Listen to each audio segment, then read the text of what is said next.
Hey guys, John and Michelle here. We are so excited to welcome you to the first ever digital Taste of West Ada Young Life. Hopefully the first and the last. Definitely. But we're so excited that you joined us, and we can't wait to share all the things the Lord has been doing in the ministry of Young Life.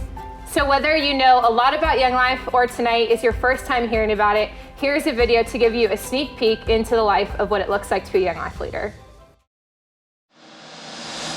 There's this common conversation that happens between kids and their parents. It's September, the leaves are falling, and every kid in the universe is excited about one thing: Friday night football. The teenager finishes dinner at home and is already halfway out the door when he turns around and shouts, "Mom, I'm going to my Young Life leader's house after the game." Not so fast, mister. Explaining Young Life isn't easy. The only thing harder than explaining Young Life is explaining Young Life to worried parents. How worried? Kitchen table conversation worried.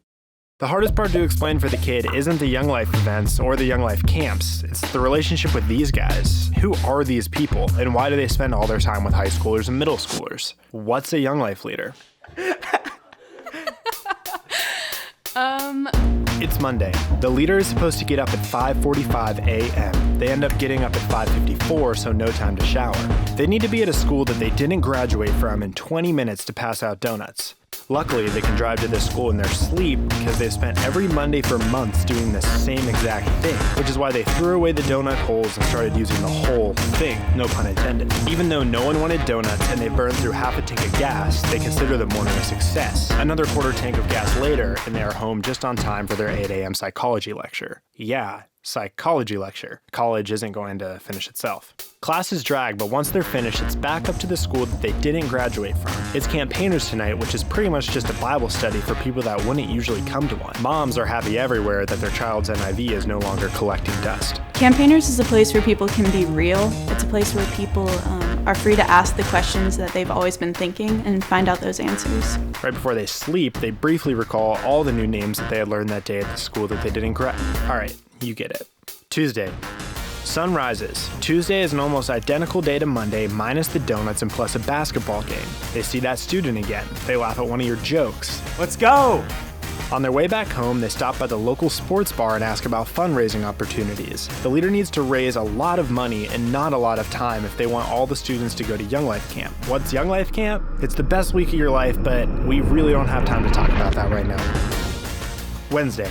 Club Day. Young Life's party with a purpose. The leader has been rehearsing their lines for weeks for a silly skit that may or may not be funny. Is Salt Bae still funny? Anyways, Club isn't just some loud event that starts at 8:08. It's a loud event that breaks down walls. It just happens to be at a goofy time. Young Life Club's weird.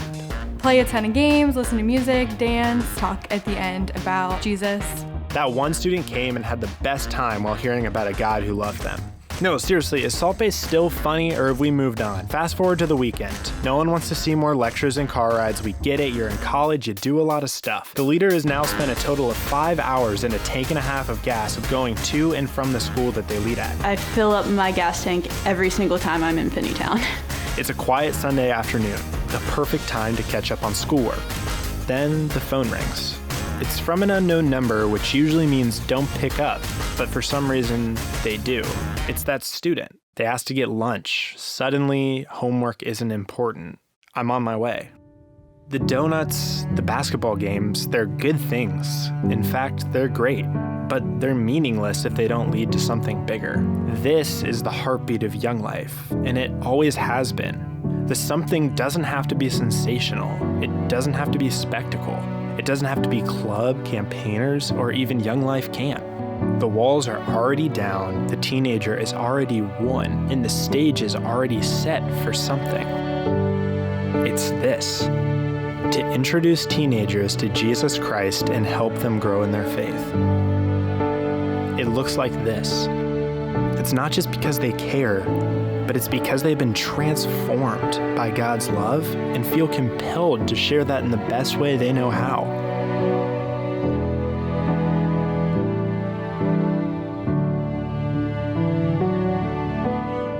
What's a Young Life leader? They're people, just like you and I. But what does a Young Life leader do? They care. And it looks a lot like showing up, one day at a time.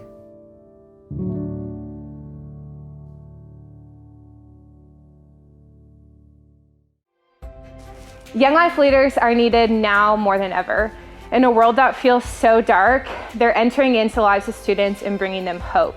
We're inviting students into life to the full. That means leaders walking with students in the highest of highs, the lowest of lows, and everything in between. Here's one of our own stories of one of the leaders in our own backyard, not only changing the life of one student, but a trajectory of an entire family. Several years ago, I got introduced to Young Life just through some mutual friends. I had some friends through high school and college that were involved with Young Life and kind of always knew about the ministry. But it was one random fall morning that one of the new area directors here, Michelle, got to get together and talk about what it'd be to be a Young Life leader and just explain a little bit more about the ministry.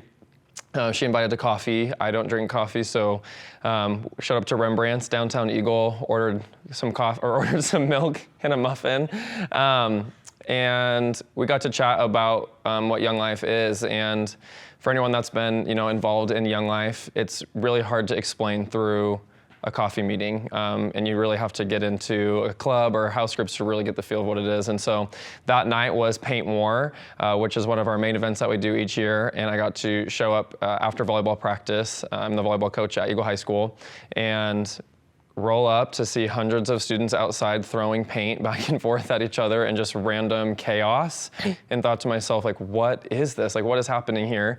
But what I quickly found was it was a ministry about relationship, about community, about meeting kids where they're at, and just showing up. And so from the very first meeting with Michelle and coming to my first couple Young Life events, I felt welcomed. I felt like I could be the best version of myself and show up for kids. And from then, I guess the rest is history.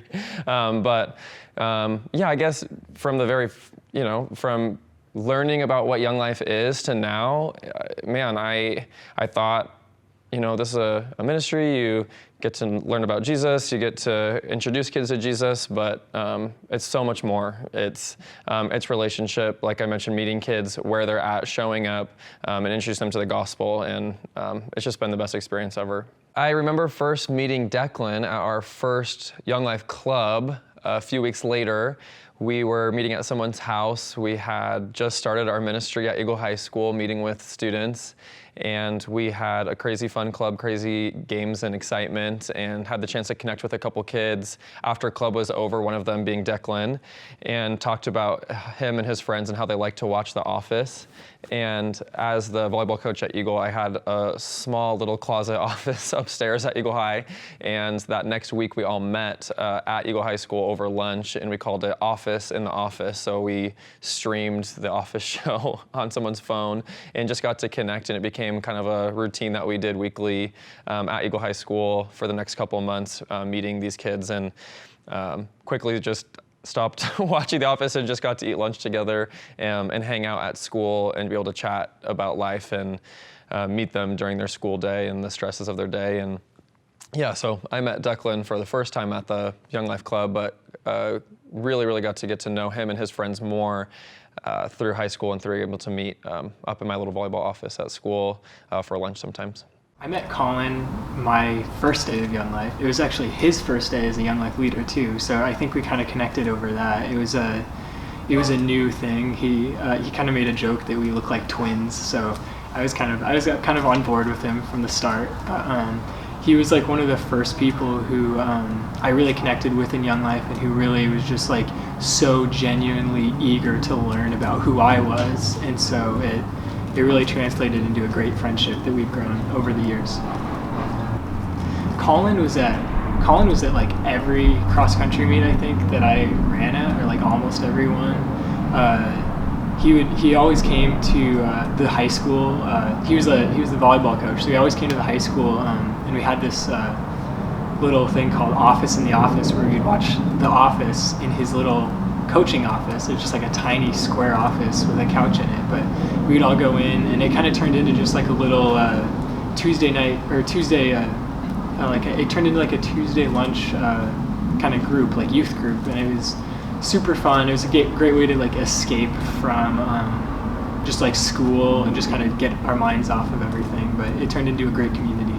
My faith journey I've always been Christian. I've grown up Christian. I've had Christian values, but I've never been like a part of a church, and I was really never part of any Christian organization until Young Life. And so, Young Life, I was able to kind of grow into my faith more than I would have, and I was able to really feel that deep personal connection with God, and yeah, it was just really special. And then seeing my brothers go through that too, it just really solidified my faith, and that's kind of what led the three of us to be baptized together. When I first met Colin, I don't think I was actually even at Young Life at all at the time. It was at the Eagle Fun Days parade, and Declan saw him, and I was with a big group, and he brought us over and introduced all of us. And right from the get-go, Colin's like super friendly and genuine, and really has this way of like bringing everyone into the conversation and finding a connection point with everyone. So, I think that was right. I think that was right before I actually went to my first Young Life event. So of course, then I started to build a deeper relationship with Colin and all the other leaders as well throughout the next couple years. And it's just such a great core of people, Colin and all the other leaders, who just truly make you feel seen and heard. My faith journey it's like centered a lot around family and my brothers. Both my parents are Christian, even if we weren't like churchgoers growing up. So Jesus was like always someone we believed in, but and we knew about him, but it wasn't really until Young Life that I really felt that it was like an option to personally build a relationship with him. And that's something that like Young Life really emphasizes. So over the course of my first year, I start to, build like an image of like, who is this guy Jesus, and what's this plan of God? And it's almost as if I'm learning it for the first time. So then it's at the end of this my first year of Young Life, I go to Malibu, and I'd say that's like the first time I really opened up my heart and was able to recognize his presence. I have this vivid memory of having to step outside this kind of dance party that was going on at the clubhouse in Malibu, and just crying because I just was reflecting on how hard it was to open up to something so abstract and powerful in my mind. And as I'm sitting there crying, Colin and Hunter come out a little later, and they put their arms around me, just kind of huddle around, and they just listen to me and just say all the right things. And the weird part about it is like it was the three of us, but I almost felt as if like there's a fourth person there, almost physically, and that was Jesus. And it was just this really indescribable and really irreplicable feeling that just throws away all doubt. And once that's a feeling you feel once and you know what you're looking for, you just don't really lose it. So getting baptized with my brothers was maybe one of the easiest decisions I've ever had to make. It's like, we do everything together. Of course we're going to do this together. But I mean, even more than that, it's like I really owe a lot to them in helping me in my own faith. Just with all of us being so family driven, but also it's Declan who's the one who kind of brought me into Young Life. He's always been that responsible, good older brother type. I remember, with Brody too, I remember at Malibu, coming back from club one day and just seeing him just bawling uncontrollably. And I walk up to Brody and I'm like, hey man, what's going on? Just tell me what's going on, And he says to me, Jesus saved me today. And that was kind of like the whoa moment for me when I just saw this impact that it had on my brother, my best friend. And I just kind of had to take a step back from the older brother role and just like listen to him and learn from him. And it was kind of this that gave me the strength and motivation to seek it for myself. So I'd say just, Young Life and just our faith overall has given us kind of our relationship kind of a different perspective. Can you talk a little bit about, we've chatted earlier about Jesus and who he is in your world, and maybe what your life was like before you were introduced to Young Life, and what life maybe looks like now? So my family, our whole family has always been like based on Christian morals. My mom was always like, yeah, everything happens for a reason. You can lay everything on God. And I always knew that in my mind, but then going to Young Life and then especially Malibu Club, that helped like reinstill this into my heart and it kind of secured this feeling of knowing that I have someone to turn to in times of need. Anytime I'm anxious, anytime I have worry, I can lay that stress on God. That's awesome. Now, speaking of Young Life Camp, like the most epic week of your life, and maybe the most epic week of my life too, can you talk, maybe for those who don't know, the story of you being there and wanting to accept Jesus like into your heart at, you know, I just remember being like late night, it was about to go into like one of the fun craziness, and you just were kind of feeling this sense of excitement to being like, man, I want to like really go for this. Like, can you, for people that don't know that story, can you kind of share and restate like what that was like that night? So we had cabin time where you just talk like with the boys and everything, and you get to know each other and you build relationships. And I was in a separate group than Colin. And then I remember walking out, well, during this time we were talking about just like how lucky we are to have everyone else. And I got like this overwhelming feeling of joy, and looking back on it, it was the Holy Spirit. And I remember walking out of the door into the main like area, and I see Colin, and he's like, I can't find my lanyard. And then I just like go up behind him and I like give him a hug, and he's like, oh, how you doing? He starts talking to me, and then I'm like, Colin, I think I can accept Jesus into my heart. And then I start crying, he starts crying. We go upstairs and everyone files out, goes and has fun. They start playing volleyball and everything. And then Colin and I have this really deep conversation. And I remember Luke Wilhite and Chandler, they're downstairs. They like hear me crying, and they're like, I was talking to them afterward, they felt really worried. And then they heard Colin say like, okay, let's wipe those happy tears away. And then that night we went, and I got to see Colin make a fool of himself in front of all the kids at Malibu and everything. It was a really great experience. Yeah. It was just. What was on your heart after Malibu, that why you were wanting to get baptized? I think it was just like a multitude of things. Like I was just feeling like overjoyous from Malibu experience. I wanted to like make the public announcement. I wanted people to know like that I am a Christian. I know that like, I know how it would make my grandparents feel. They're very, very religious. They grew up Catholic. My whole family, more than anything, would have been very happy. Yeah.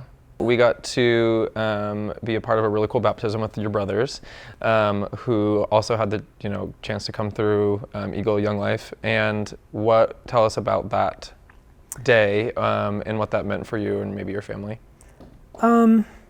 That day, well, leading up to the day, more than anything, it was just like, I remember coming home, starting like way back in June, coming home from Malibu. And I was talking to my mom, and I'm like, Mom, I want to get baptized. And Garrett's right there. He's like, oh, I do too. And then Declan chimes in. He's like, oh, I'll do it too. And then we planned there was Rock Harbor River baptisms. We couldn't do it in July because we were on vacation. But then coming in August 18th, we all made our way. We went to church that morning at Rock Harbor. There was a great service, and so many people showed up. And then we went to Tin Roof Tacos, met Colin and Michelle there, had some early lunch, late breakfast with tacos, and then we went home and made our way to Merrill Park to get baptized, and then we all filed into the river with Colin and Jason helping us make that public announcement. Man, that's what it's all about. We love to celebrate changed lives here at Young Life. Some of you guys know a lot about the ministry, and some of you guys know very little. My name's John Mueller. I'm the area director with West City Young Life. I want to share a little bit about the history about what's been happening with Young Life in Idaho, and also about where we're going as a ministry. And we're excited and elated to talk about what's happening next. For some of you guys who don't know anything about Young Life has been in Idaho for 50 years. And we're so incredibly thankful for the people who've gone before us, who've laid the foundation, who've changed lives, who've done so many things before us, and we're so grateful to them. In 2015, we were able to start the ministry of West City Young Life. It was a small outfit of a group of leaders 2 ministries, 1 high school ministry and 1 middle school ministry. And we quickly realized with 22,000 secondary students in the West Ada School District that wasn't adequate. We needed more people to be involved. So we recruited our friends, we recruited people to be donors, to be leaders, to be committee people, to be prayer support, all of these people to help reach more and more kids in the West Ada School District. And friends, it's been so cool to see how the ministry has grown and how the Lord's hand has been on the ministry. We went from having rather small paint wars to really, really big paint wars. We went from having 2 ministries to having 8 ministries. And it's been so fun to see the Lord grow this ministry along the way. I love sharing this story of Colin and the Tomlinson brothers, but there's a person who ought to be mentioned in that story as well, and that's Michelle Harvey. She had a massive impact on making that story possible. See, in 2017, we were able to bring Michelle Harvey on staff for the Eagle community. Michelle started the Eagle ministry at Eagle High and Eagle Middle School and also developed a student leadership program.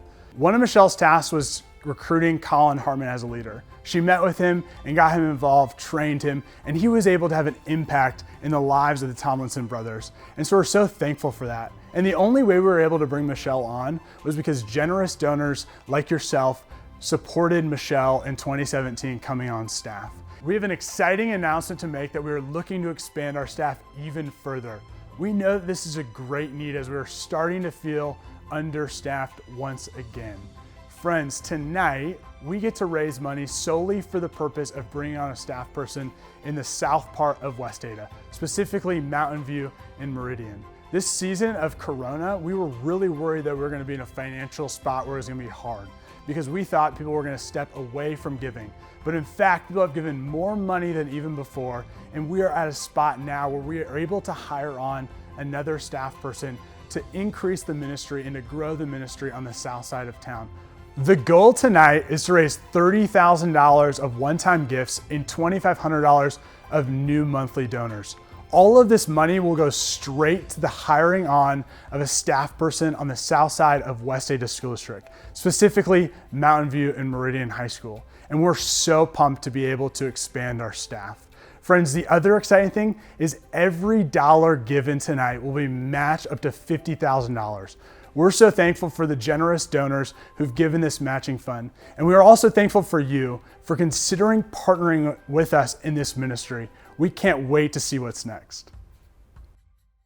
Every year, obviously other than 2020, we get to take students on the best adventure, Young Life Camp. At the end of the week, they have an opportunity to say so. In scripture, it says, "Let the redeemed of the Lord stand up and say so." Over the last 4 years in West Ada, we've had 125 of our students stand up, say so, and enter into full life with Jesus. Because we couldn't be in that room this summer, we decided to bring the room to you. Here are some voices of students that have stood up and said so and entered into full life with the God of the universe. I see you, beloved. My name is Inessa, and I accepted Jesus Christ this week. Hey, my name is Diego, and I came home this week. I'm Carmen, and I've decided to begin a new relationship with Jesus. I'm Andrew, and I gave my life to Christ this week. Hi, my name is Michaela, and I have come home this week. Hi, I'm Vine. I'm Caroline. I'm Tyson. I'm Macy. Hi, I'm Thomas. I'm Ashley. I'm Jess. I'm Julia. Hey, my name is Vinny. I'm Sarah. I'm Michael. Noah. I'm Matt. I'm Courtney. I'm Drew. I'm Alexis. I made a first-time And I commitment made to my Christ. first real commitment to Jesus Christ. I've committed myself to Christ. And I'm ready for God to be the center of my My life. name's Henry, and I choose God. I am Tyler. I recommitted myself to Christ. And I've permanently committed myself to And Jesus. I finally found God this week. And on July 24th, I started my path with Christ. Yo soy Neroli. Quiero seguir a Jesucristo. I'm Samantha, and I came home to the Lord.